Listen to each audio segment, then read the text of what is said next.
Yo, kembali lagi di fans bola unsensor teman-teman. Hari ini hari Jumat ya, kita akan membahas mengenai quarter final Champions League di leg pertama. Total teman-teman ada 4 pertandingan karena quarter final. Ada laga-laga menarik, ada Madrid melawan Bayern Munich, ada Sporting Lisbon melawan Arsenal, ada PSG Liverpool dan Barcelona Atletico. Pertama, kita akan membahas antara Real Madrid melawan Bayern Munchen.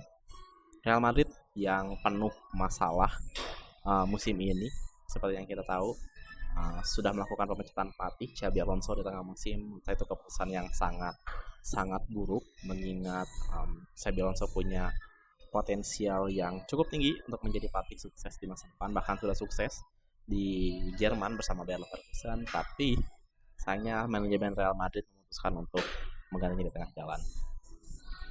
Transisi mungkin diperlukan oleh Real Madrid sehingga tidak terlalu smooth, apalagi di akhir musim atau di paruh kedua ini cukup krusial, dan Real Madrid merasakan keputusan yang ia buat seperti sekarang tertinggal 7 poin di La Liga dan harus kalah di kandang sendiri melawan Bayern Munchen yang memang sangat solid musim ini, baik di Bundesliga, Liga Champions, dan nggak tahu ya di pokal masih ada atau enggak. Pokoknya so far Bayern Munchen di bawah Vincent Kompany cukup solid.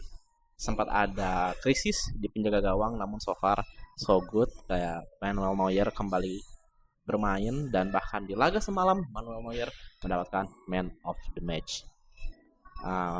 Pertandingan sebenarnya cukup dominan, Real Madrid melakukan beberapa peluang, namun Manuel Neuer, kiper 40 tahun, masih on fire, masih keren teman-teman.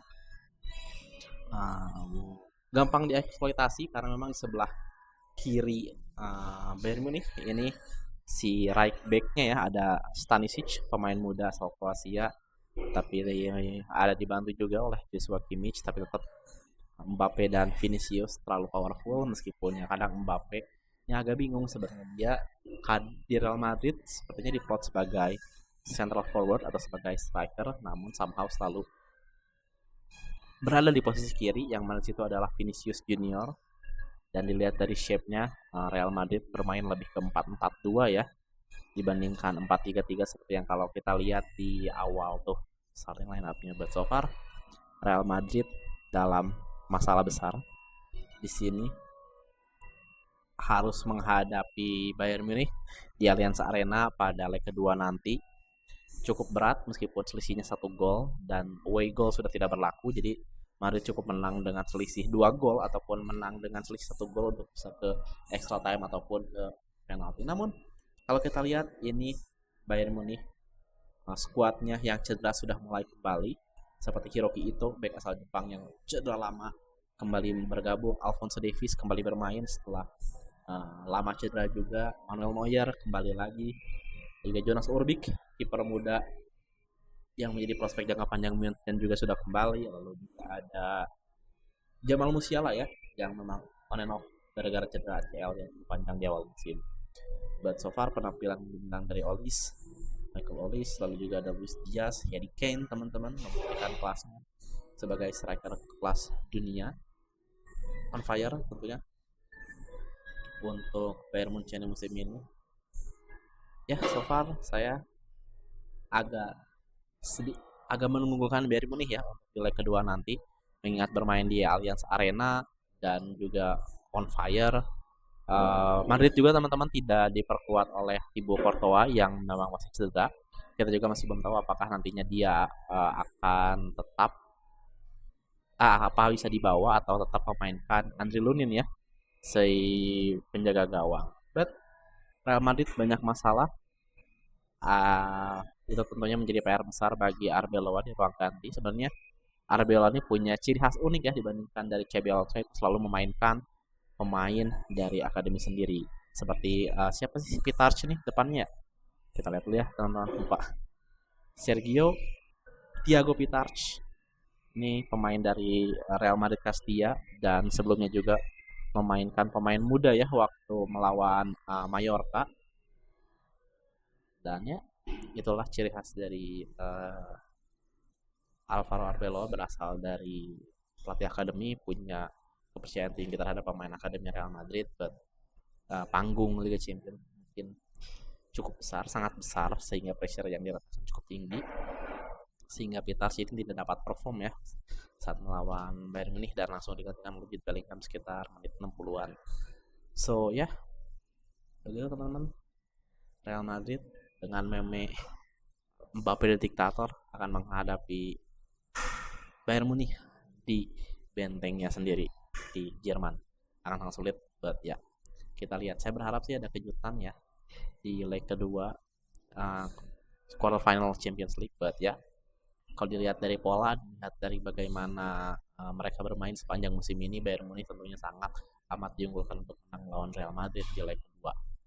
Oke, langsung kita geser aja teman-teman ke tim yang banyak bisa dibilang nih diharapkan kalah oleh banyak fans sepak bola, itu Arsenal. Dan juga keunggulan besar didapatkan oleh Mikel Arteta karena berhasil menang di kandang Sporting Lisbon di Estadio José Alvalade.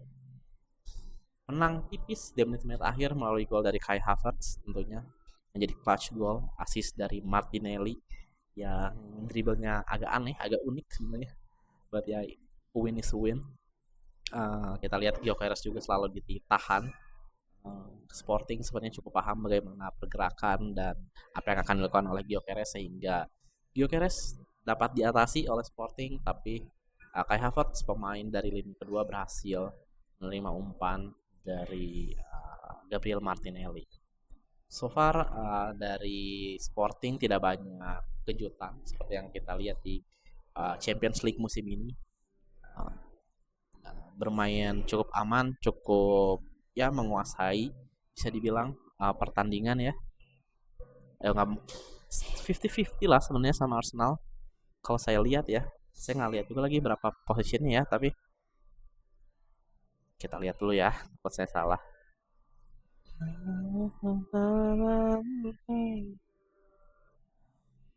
Total shot lebih banyak Sporting ya, 11 shot.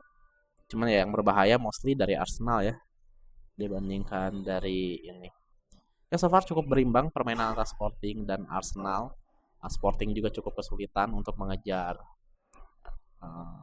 ketertinggalan di leg pertama, dan Arsenal beberapa pemainnya satu persatu mulai pulih, dan ya Arsenal tidak ingin kehilangan trofi lagi seperti yang saya bilang. Dan kalaupun misalnya nanti menang lawannya antara Atletico ataupun Barcelona, tidak mudah jika melawan Barcelona akan menghadapi gempuran kencang-kencangan Arsenal, dan menghadapi Atletico sama-sama akan menghadapi klub keras ya, sama-sama klub low block.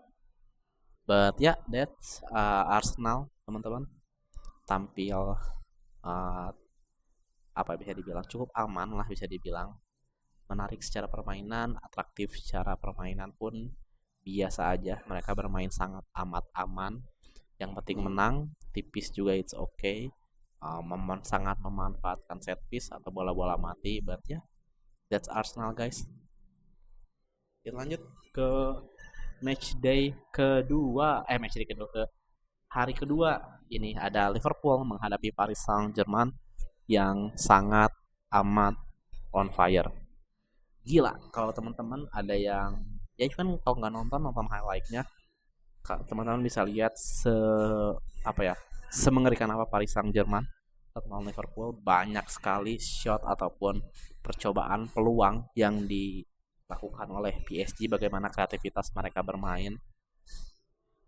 Di sini untuk total shotnya aja 18 berbanding 3. Kita lihat sangat amat dominan Paris Saint-Germain, terutama dari sisi penyerangan. Desire Doué mencetak gol dan Vicha ini mempermalukan lini belakang Liverpool. Sebenarnya saat saya melihat awal line up keluar, Liverpool cukup kaget karena menurunkan 5 pemain bertahan. Di situ ada Virgil van Dijk, ada Gomez, lalu juga ada Konate, Frimpong, dan juga Kerkez. Mostly Liverpool memang dari awal sudah berniat bermain lebih bertahan, lebih low block melawan Paris Saint-Germain yang mungkin lebih eksplosif dari sisi penyerangan. But ya itulah teman-teman, agak sulit juga untuk membendung kreativitas, agresivitas dari penyerangan Paris Saint-Germain di sini. dan sebenarnya cukup beruntung kalau saya bisa bilang dengan segala hormat kepada Liverpool dan fansnya, mengatakan bahwa Liverpool cukup beruntung hanya kalah 2-0 di Park the Princess ini, dan PR berat ada di tangan Arne Slot ya, karena harus menang lebih dari selisih 2 gol ketika akan bermain di Anfield. Dan ya, Paris Saint-Germain menurut saya ini salah satu tim yang kembali difavoritkan menjadi juara UEFA Champions League setelah tahun lalu ya juara dan DPL berhasil meraih Ballon d'Or. Kini mungkin tantangan utamanya ada di Bayern mungkin ya, karena satu bracket, dan kalau misalnya menang akan menghadapi Madrid ataupun Bayern sebelum di final yang mungkin ya secara kualitas dan kalau kita lihat dari permainan ya cukup diunggulkan meskipun apapun bisa terjadi di sepak bola. But yes, Paris Saint-Germain sangat amat dominan melawan Liverpool. Banyak fans Liverpool yang mencak-mencak karena Mohamed Salah kenapa nggak dimainin. Ya, ini sebenarnya pendapat pribadi saya. Kalau menghadapi Paris Saint-Germain yang memang sangat ofensif tentunya, strategi yang mungkin diterapkan oleh Klopp, kita lihat banyaknya back mungkin bertahan, dan di pertandingan kemarin terbukti Liverpool lebih banyak bertahan dan praktis akan mengandalkan serangan balik atau counter attack. Salah yang kalau kita lihat dari beberapa musim ke belakang, defensive awareness-nya tidak terlalu tinggi, tidak terlalu sering membantu pertahanan, dan di musim ini speednya tidak terlalu cepat seperti musim-musim sebelumnya sehingga lebih mengandalkan pemain-pemain muda dan mengandalkan wingback seperti Frimpong dan Kerkes. Kalau misalnya Liverpool ingin in control, biasanya si Arne Slot ini dia naruh Szoboszlai ya di posisi right back, ini menaruh Frimpong untuk sebagai wingback, dan yang terbukti itu cukup efektif menurut saya ya, karena kalah hanya 2-0, dan meskipun salah main pun dari posisi ini pun mungkin akan diisi sebagai striker ataupun ya tandem dari Ekitike ataupun Florian Wirtz. Tapi keputusan dari tangan Klopp dengan game intensitas tinggi mungkin merasa Salah tidak cukup masuk dengan skema yang akan diterapkan oleh lawan Paris Saint-Germain.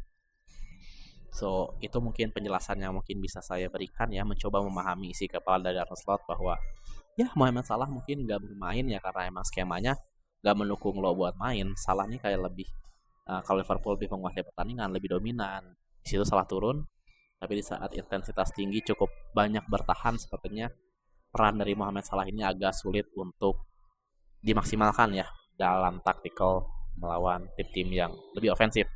Ya segitu aja lah. Liverpool melawan PSG minggu depan leg kedua akan bermain di Anfield.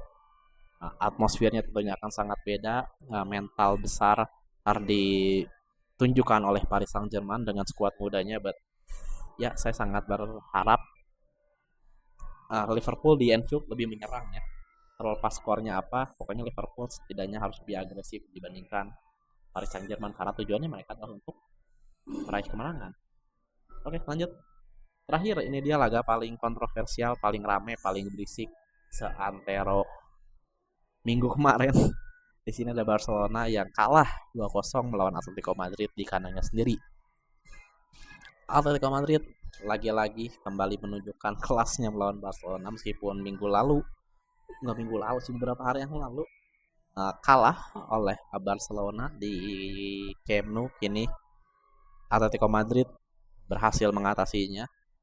Diego Simeone sangat paham, dan katanya ini saya belum ngecek juga, ini kemenangan pertama Simeone ya di Camp Nou dalam 25 pertandingan. Jadi kayak wow, sedominan itu Barcelona teman-teman. Namun di balik dominannya Barcelona terjadi malapetaka, yaitu kartu merah dari Pau Cubarsí melanggar Giuliano Simeone, anaknya Diego Simeone, dan banyak fans Barcelona yang memang mengeluhkan apa itu harus kartu merah.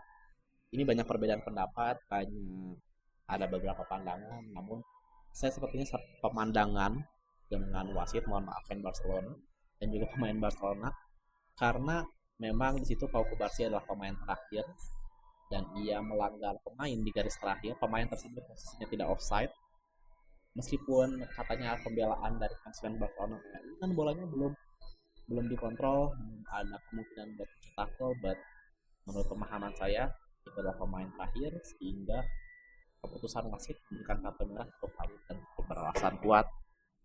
Nggak tiba-tiba kayak yang di minggu kemarin ya, yang saat Gerard Martin menginjak kaki pemain Atleti dan kartu merah, itu masih dapat diperdebatkan karena memang apa yang diinjak tidak terlalu berbahaya. Bilang ada yang memang layak kartu merah, meskipun saya merasa itu layak ya kartu merah karena memang cukup keras. Tapi ya, keputusan sudah dibuat, stop whining. Dan tadi pagi juga saya membaca berita bahwa perwakilan dari Barcelona melayangkan protes resmi kepada UEFA terkait kepemimpinan wasit di laga antara Barcelona melawan Atletico Madrid.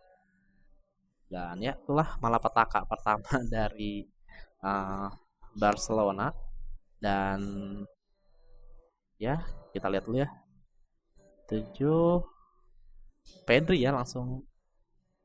Dan yang saya unik nih, Barcelona saat si Kubarsi kartu merah ya tinggal narik Eric Garcia turun sih sebenarnya ya, meskipun secara filosofi Barcelona akan sulit untuk bermain bertahan, tapi ya Atletico berhasil memanfaatkan keunggulan pemain lewat free kick cantik dari Julian Alvarez dan gol dari Alexander Sorloth ya, dari asis Ruggeri.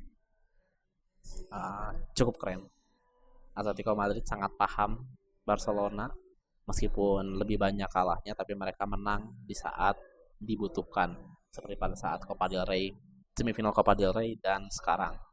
Dan ini akan menjadi malapetaka tentunya untuk Barcelona, karena Kubarsi kartu merah, otomatis sisa dari bek tengah Barcelona hanya ada Ronald Araujo sang kapten, lalu juga ada Eric Garcia yang kerap dijadikan di MF atau defensive midfielder bersama Pedri, Gerard Martin yang dipaksa menjadi CB dalam beberapa laga terakhir. Kalau teman-teman nonton Barcelona, meski karena basicnya dia nih back kiri, tapi dengan postur yang cukup tinggi, si Hansi Flick ini cukup pede memainkan Gerard Martin di posisi CB. Dan ada Alvaro Cortés ya, back dari La Masia, berusia 21 tahun.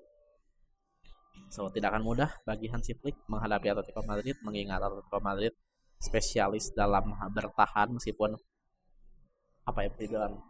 pertahanan Atletico Madrid dari tahun ke tahun cukup berbeda. Kalau teman-teman yang ngikutin Atletico Madrid zaman Simeone dari awal 2010-an, pertengahan 2010-an seperti 2015-2016, itu parah-parahnya defense.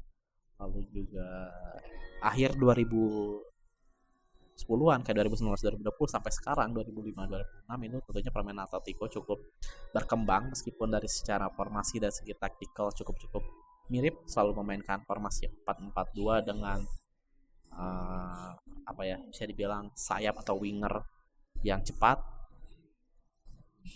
bertahan dengan sangat solid, sangat rapat di belakang, dan striker yang sangat bisa memanfaatkan kesempatan, meskipun hanya dapat 1-2 ya, mendapatkan sedikit, tapi somehow bisa berubah menjadi gol.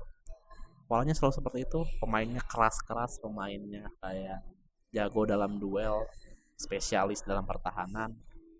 Dan Juan Musso berhasil menggantikan peran dari Jan Oblak ya yang cedera. So ya, Barcelona akan sangat sulit, meskipun selisih 2 gol sebenarnya tidak terlalu besar meskipun berat, tapi Atletico punya keunggulan di quarter final leg 2 nanti.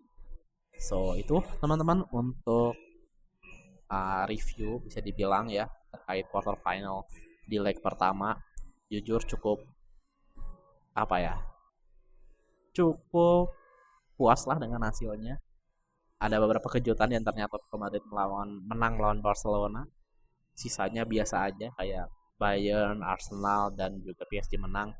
Sebenarnya banyak prediksi yang mengunggulkan mereka menang. Jadi ya, masih banyak tim besar, masih banyak pertandingan di Champions League. So ya segitu aja lah, sosok mulu, bat mulu. Thank you buat yang udah ngikutin. Ciao, sampai jumpa lagi.